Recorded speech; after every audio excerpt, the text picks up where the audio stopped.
আসে রাতে, আধারে নিঃশব্দে, কালো চাঁদের আলো ছায়া লুকিয়ে চলে নির্ঘুম রাতের শয্যায়। স্বপ্নের প্রান্তে আমাকে চ্যাংদোলা করে নিয়ে যায় এক নির্বাক পথের দিকে। স্ত্রী পুত্র রেখে আধো ঘুমে আমাকে জমের টুপি পরায়। লুঙ্গি স্যান্ডেল পরা মানুষটা তাদের কাছে নিরুপায়।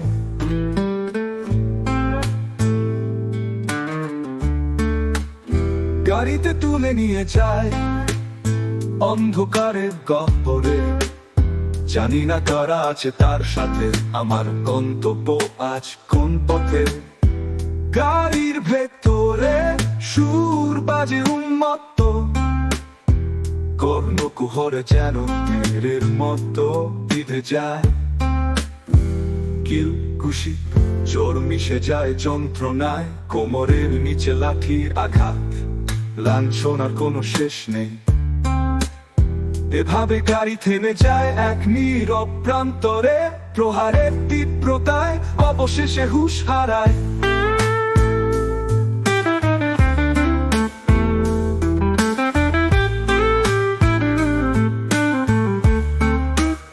কিছুদিন পর কেউ নেমে অচেনা রাস্তায়, কেউ পাশের দেশে অচেনা শহরে, কেউ লাশ হয়ে ভেসে আসে নদীর কিনারে। তবু কারো শেষ ঠিকানা মেলে সেই আয়না ঘরে, নীরব কবরের মতো, যেখানে শেষ হয় সব শব্দের ধ্বনি।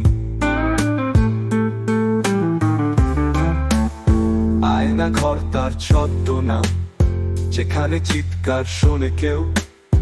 আলো নেই, বাতাস নেই, আশার আলো নিভে যায় চিরতরে। বেঁচে আছি না মরে গেছি, এই দ্বন্দ্ব চলে অবিরত। মাঝে মাঝে ভূতের মতো আসে কেউ, ইনজেকশনের সুচ শরীরে ঢুকে যায় নিষ্পৃহ ভাবে। ঘুমের নিস্তব্ধতায় হারিয়ে যায় সময়ের সব চিহ্ন। কে জানে কতদিন এভাবে কেটে যায়, দরজার নিচ দিয়ে আসে উদ্ভট খাবার।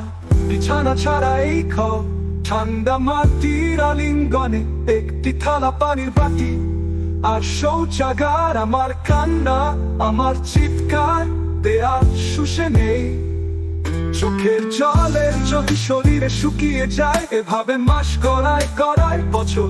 স্বজনেরা হারিয়ে ফেলে ঘরে ফেরার আশা, খোদা আর জমদূত যেন ভুলে গেছে এই পথের ঠিকানা। এই আয়না ঘর আমার বাসা, আমার পৃথিবী আর শুধুই আয়না ঘর। আমার স্বজনেরা জানি না কেমন আছে, সময় থমকে গেছে, প্রদীপ নিভে গেছে, আর তার জীবাশ্ম হয়ে বেঁচে থাকার অর্থ কি আর?